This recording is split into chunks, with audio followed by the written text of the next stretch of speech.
Oi, gente, como vão? Nossa videoaula de hoje será sobre o grande Lima Barreto.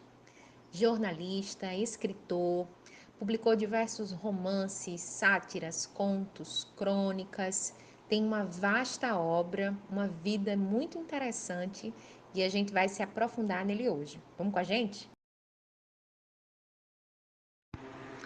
Lima Barreto cresce em um contexto de intensas mudanças sociais e políticas, como a abolição da escravatura, em 1888, e a proclamação da República, em 1889. Mas, abolição para quem?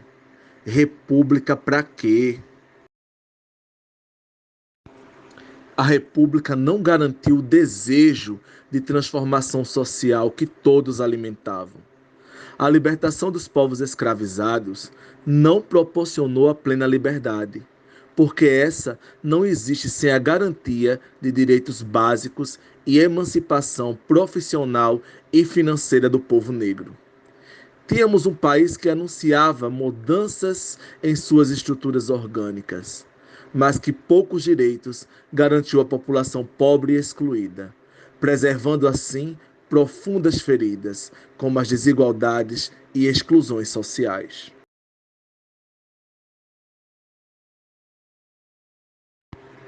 Lima Barreto escreveu, sentiu, denunciou e marcou essa época, esse tempo, no qual não passou despercebido. Considerado alcoólatra por beber as agruras da vida e as perversidades do mundo.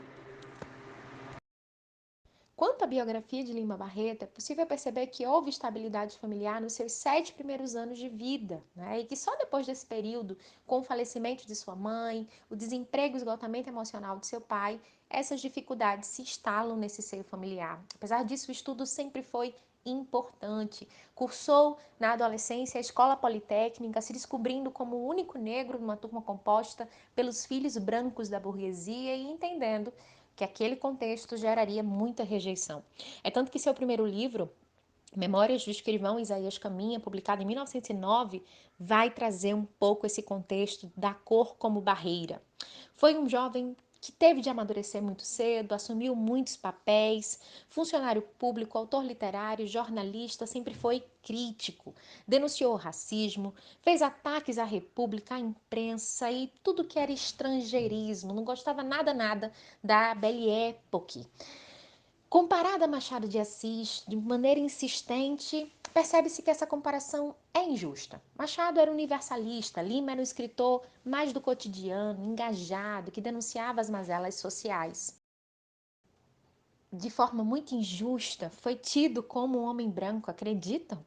No topo de sua ficha, de internação no Hospital Nacional, foi assim que ele foi identificado. E isso era um padrão, gente. Uma série de intelectuais, de homens públicos brasileiros que eram negros, foram repetidamente tratados como branco. E como isso é injusto, né? No caso dele, o branqueamento é absurdo. Era um negro no último país a abolir a escravidão do mundo, tendo como isso sua principal questão dentro da sua vida, da sua obra, era por injustiça. Né? Em tempos de determinismo racial, ele oferecia ali o seu retrato, né, desse teor racista que estava ali pulsando no Brasil pós a abolição da escravatura. Sendo assim um visionário, alguém que praticamente 100 anos antes do racismo ser tratado, ele já trazia isso em pauta e merece nossa admiração.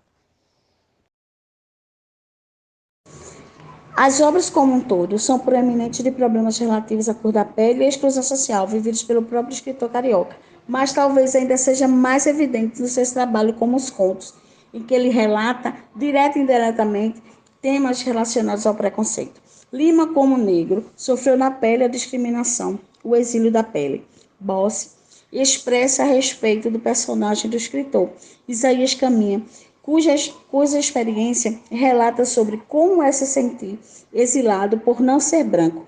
Efetivamente, há nos livros de Lima Barreto a presença forte e decisiva do preconceito racial, bem como a pobreza e a discriminação social. Barreto chegou a se candidatar 3 vezes para integrar a Academia Brasileira de Letras, sem sucesso. Cada vez que era negado, ele ficava mais indignado e denunciava as corrupções existentes na academia. Segundo Felipe, o perfil dele não era parecido com os que ali estavam, membros da academia. Apesar de ter sido funcionário público do governo federal até 1918, Lima Barreto não se encaixava nessa postura oficial, porque ele atirava farpas contra a elite e tinha uma vida boêmia. O filme Policarpo Quaresma, Herói do Brasil, é colorido e pitoresco, enquanto o que retratava nas páginas do romance de Lima Barreto é sombrio, pobre, desesperançoso. O romance é claramente comprometido com um retrato da sociedade da época, em caráter de testemunho jornalístico ou documental, captado pela tela de quem o escreveu. 100 anos após a segunda internação de Lima Barreto no Hospital de Alienados, no Rio de Janeiro, surge então um bloco de carnaval, em ritmo de samba, cantarolando, tá pirando, pirado pirou. Com a língua afiada, o povo brincando com a língua tênue que costura a loucura e a razão. Um dos motivos da criação desse bloco de carnaval é justamente lutar contra as internações permanentes das pessoas com problemas psíquicos. Por volta de 1982, o Grêmio Recreativo Escola de Samba Unidos da Tijuca, ou simplesmente Unidos da Tijuca, no Rio de Janeiro, cria um samba enredo, Lima Barreto, mulato, pobre, mas livre. O desfile da agremiação foi na rua Marquês de Sapucaí. Ficou como nono colocado no primeiro grupo A das escolas de samba do Rio de Janeiro. Em sua trajetória de vida, Lima Barreto passou por 2 internações no Hospital Nacional de Alienados do Rio de Janeiro. Motivo: delírios alcoólicos. A primeira internação foi por volta de 1914, onde ele escreveu o romance Cemitério dos Vivos. A segunda internação foi por volta de 1919 e 1920, em que ele escreveu o Diário do Hospício. Para além, escreveu também notas. Uma dessas notas ele relata: a capacidade mental do negro é medida a priori e a do branco a posteriori. Escreveu em seu diário. A bibliografia de Lima Barreto, nós escolhemos mais uma obra para indicar para vocês, Clara dos Anjos. Primeiro foi um conto, publicada na coletânea Histórias e Sonhos, e depois um romance, inclusive inacabado e de publicação póstuma, né? A personagem principal é Clara, uma moça negra, dos cabelos lisos, ingênua, que aos 17 anos apaixona-se perdidamente por Júlio Costa, um rapaz de classe social semelhante à dela, mas com uma grande diferença, um homem branco. É interessante que essa relação interracial vai promover o enredo desse livro e o racismo que estará presente nessa relação vai ditar bem os acontecimentos dessa obra. Interessantíssima, merece a nossa leitura. Para que vocês sintam um pouquinho, um gostinho de quero mais, a gente traz para você aqui um trechinho da obra, que diz o seguinte, vou ler para vocês. Clara vestiu-se rapidamente e foi recebida com altaneira por uma das filhas. Diz que queria falar à mãe de Júlio. Recebeu-a esta rispidamente, mas a rapariga, com toda a coragem e o sangue frio difícil de crer, confessou-lhe tudo, o seu erro e a sua desdita. Mas o que você quer que eu faça? Que ele se case comigo, fez Clara num só hausto. Ora essa, você não se enxerga? Você não vê mesmo que meu filho não é para se casar com gente da laia de você? Ele não amarrou você, ele não amordaçou você. Vá-se embora, rapariga. Ora já se viu? Vá. E aqui a gente quer que vocês se sintam animados para ler essa obra imperdível.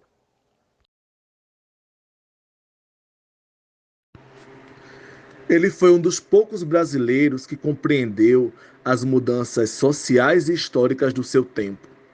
Assim, segundo Valdemar Valente Júnior, Lima Barreto utiliza de grande ironia, tornando o Major Policarpo Quaresma como porta-voz de um fanismo que se vê frustrado em sua legitimidade.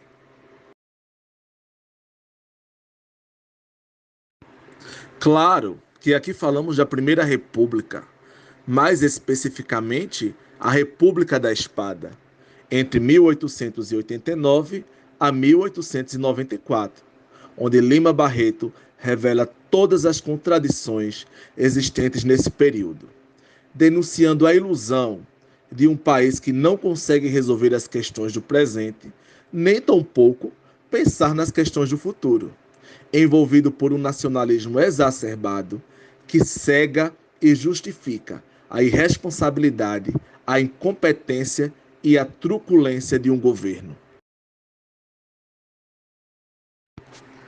Através de sua escrita e das lentes do tempo, Lima Barreto e sua obra se tornam cada dia mais atuais.